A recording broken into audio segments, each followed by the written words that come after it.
Oke, kali ini kita akan belajar tentang distribusi normal. Distribusi normal adalah distribusi di mana nilai rata-ratanya, min-nya, itu sama dengan medianya dan sama dengan modenya. Di distribusi ini, sebaran data di sebelah kiri dan sebelah kanan simetris. Artinya 50% data berada di sebelah kiri dari puncak atau rata-ratanya. Kemudian 50% juga ada di sebelah kanannya gitu. Pertama kita bisa membuat data distribusinya dengan menggunakan NumPy, sehingga kita akan import NumPy SNP, atau mungkin kita juga bisa pakai Scipy, import Scipy stat stat. Oke, kita akan buat datanya. Misalnya kita beri data kita adalah X sama dengan Scipy stat ya, Scipy stat norm RVS random values. Kita buat nilai rata-ratanya misalnya 0 dengan standar deviasi 5 sebanyak 10.000. Misalnya semakin banyak data kita semakin bagus begitu. Kemudian plt his, kita buat histogramnya dari X. Oke, kita belum import matplotlib-nya. Kita import dulu, import matplotlib pyplot splt.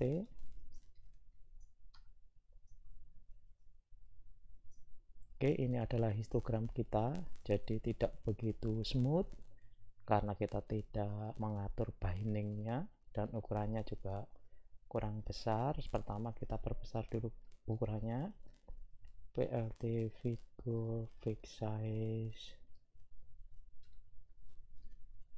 kita buat misalnya 9,6. kemudian bindingnya kita buat pengelompokan datanya, kita buat garis bawahnya, pengelompokan X nya itu sebanyak 30 data misalnya begitu, pin sama dengan 30. Agak lebih bagus, lebih smooth, mungkin akan lebih bagus kalau kita atur tampilannya menggunakan Seaport. Jadi import Seaport SSNS, kemudian SNS set. Jadi kita pakai style talk, contact talk, stylenya tix saja, tix, kontaknya talk, biar lebih besar tulisannya. Jadi kita pakai oke, lebih bagus tampilannya. Jadi di sini histogram kita normal seperti ini, jadi jarak ke kiri dan ke kanan sama.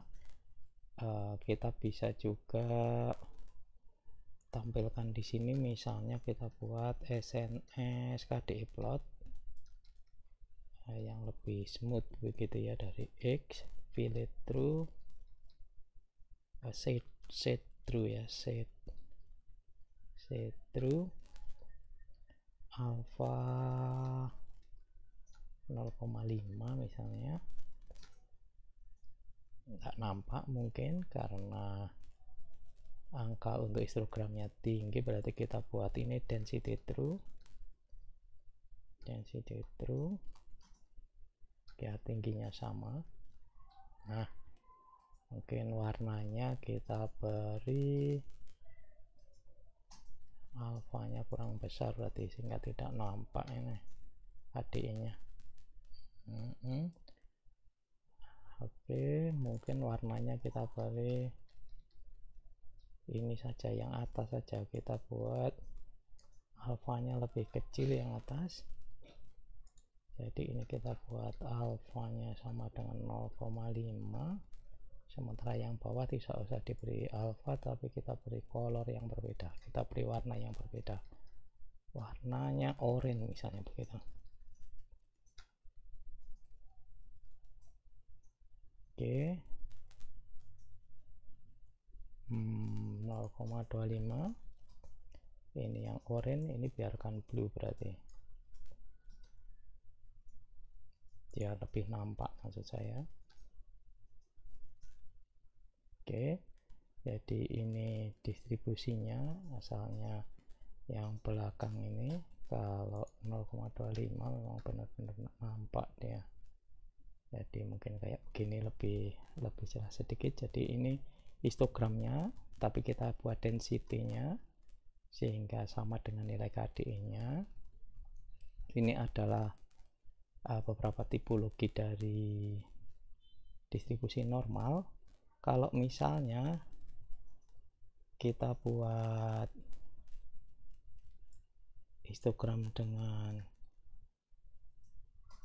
X yang berbeda, misalnya kita buat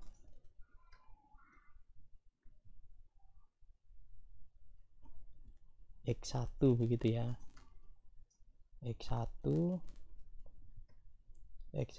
itu mempunyai simpangan baku 10 misalnya begitu. Kita perlakukan sama di sini, kita buat sama misalnya, tapi nilainya ini adalah X1 dan X1 kita lihat. Oke, di sini warnanya jangan oranye, kita buat merah misalnya untuk membedakan X1 dan X begitu. Oke, jadi ini ketika simpangan bakunya 10 dia lebih melebar karena di sini nanti ada nilai dengan 1 kali standar deviasi, rata-rata ditambah 2 kali standar deviasi, rata-rata ditambah 3 kali standar deviasi begitu. Dimana untuk distribusi normal itu 67%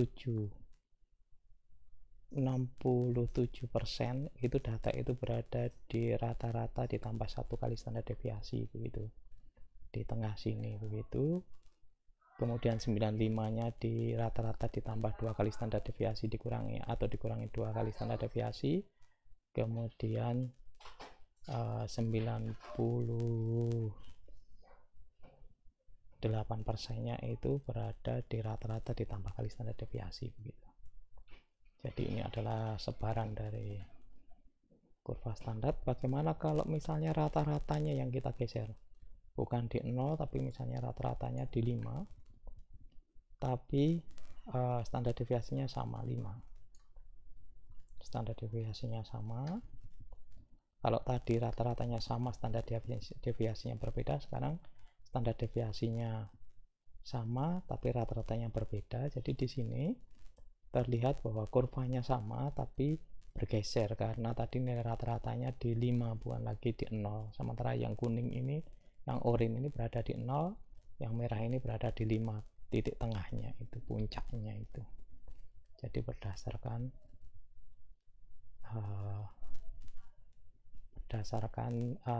ininya, rata-ratanya di sini, min, rata-rata dan medianya. Nah, sebenarnya selain distribusi itu ada banyak, ada Cauchy, ada eksponensial, ada gamma, ada uniform, ada skew normal. Mungkin kita akan mencoba di sini salah satu dari kurva kita yang X1 misalnya adalah skew normal, skew gitu ya, skew norm, kemudian skewnya ke arah posisi 5 begitu, kemudian size-nya sama 10.000 begitu. Jadi kita lihat miring kemana dia, mungkin enggak. Oke, sekarang kita pisah saja, berarti yang X1 ini, X1 kita pisah, jadi kita pisahkan, kita ingin melihat yang skew normal, atau bisa begini caranya. Jadi kita buat ini adalah PLT subplot 121, ini PLT subplot. Jadi kita pisah menjadi dua subplot begitu, 122. Ini bukan lagi 9, kita buat misalnya di sini 15.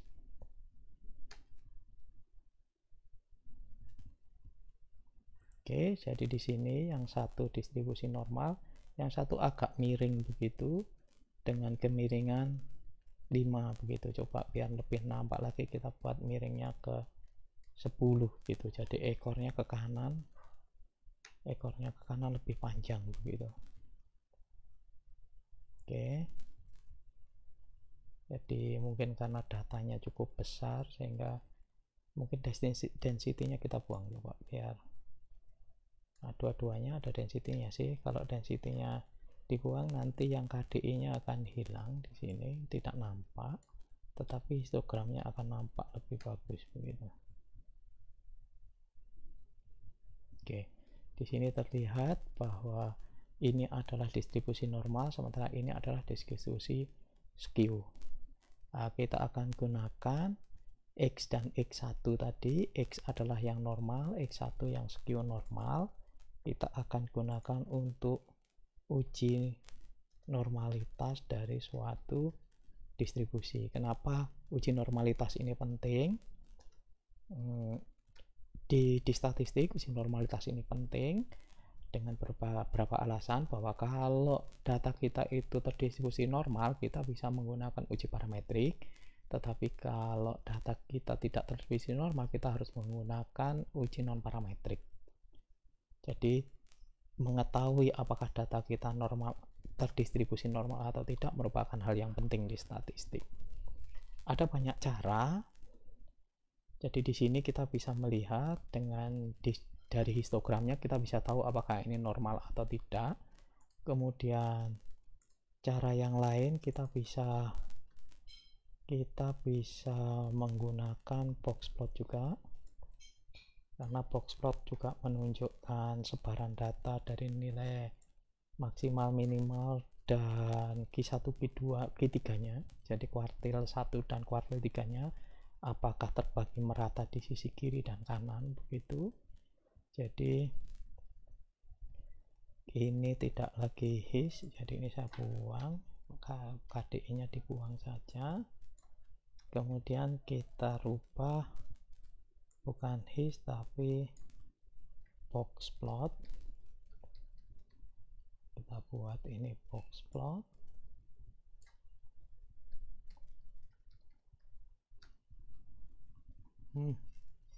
Kenapa bin? Oke, iya, ini kita harus buang bins-nya. Kemudian color dia juga tidak mau, kemungkinan besar karena dia nanti tengahnya kosong biasanya. Jadi kita buang semuanya, tinggal box plot begitu saja. Jadi ini box plotnya. Kalau dia terdistribusi normal, box plotnya yang bawah ini adalah Q1, yang atas ini di atas kotak, yang batas kotak atas ini adalah Q2, ini adalah median, kemudian ini adalah nilai maksimal dan ini nilai minimal. Untuk kurva yang terdistribusi normal, maka di sini kotaknya ini simetris, terbagi simetris dari mediannya, kemudian juga nilai minimal dan maksimalnya juga simetris. Di sini terlihat ada beberapa outlier, nanti kita akan pelajari bagaimana caranya menghilangkan outlier.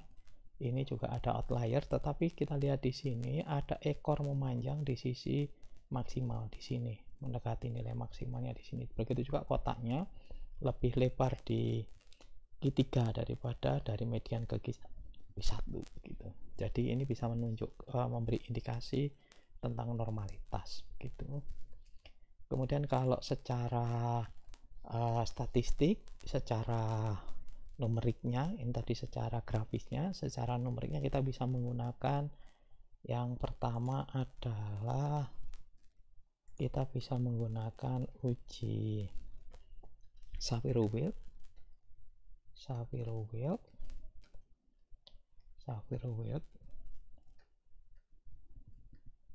Uji Shapiro-Wilk.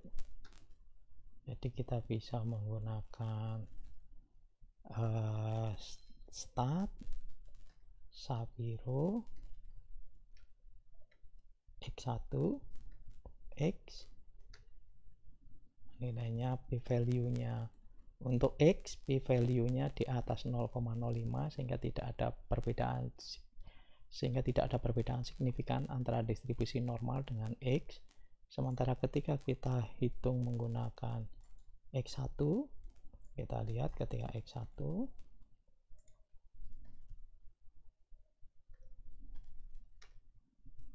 p-nya 0, jadi di bawah 0,05 sehingga dia berbeda secara signifikan dengan distribusi normal. Kemudian selain Shapiro-Wilk ada juga uji yang lain yaitu Anderson-Darling. Jadi kita Anderson-Darling, jadi uji Anderson-Darling untuk tahu normalitas. Jadi di Anderson-Darling sama, kita pakai Anderson, kemudian kita cek x, nilai x berapa. Di sini di Anderson-Darling kita lihat ini adalah nilai statistiknya untuk critical value untuk selang kepercayaan 85, 90, 95, 97,5 maupun 1. Terlihat di sini bahwa nilai statistik lebih kecil daripada semua critical value-nya, sehingga dikatakan di sini tidak ada perbedaan antara x dengan distribusi normal yang digunakan sebagai pembanding. Sementara untuk x1 kita lihat di sini nilai statistiknya adalah 153, sekian. Kita lihat di atas semua nilai critical value sehingga ada perbedaan signifikan untuk x1 di semua selang kepercayaan. Kemudian ada lagi satu metode uji normalitas yang visual juga sebenarnya, yaitu kita menggunakan ggplot. Jadi menggunakan ggplot, di mana di ggplot ini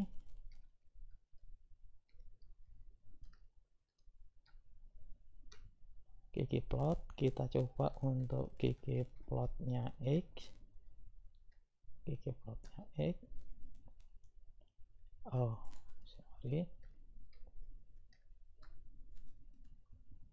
jadi di sini garis merah ini menunjukkan mewakili distribusi normal. Ketika distribusi kita itu inline, jadi fit, cocok dengan garis merah ini, berarti dia terdistribusi normal, sehingga R kuadratnya akan sangat besar, bahkan dalam kasus ini 1, karena memang kita tadi membuat distribusi normal.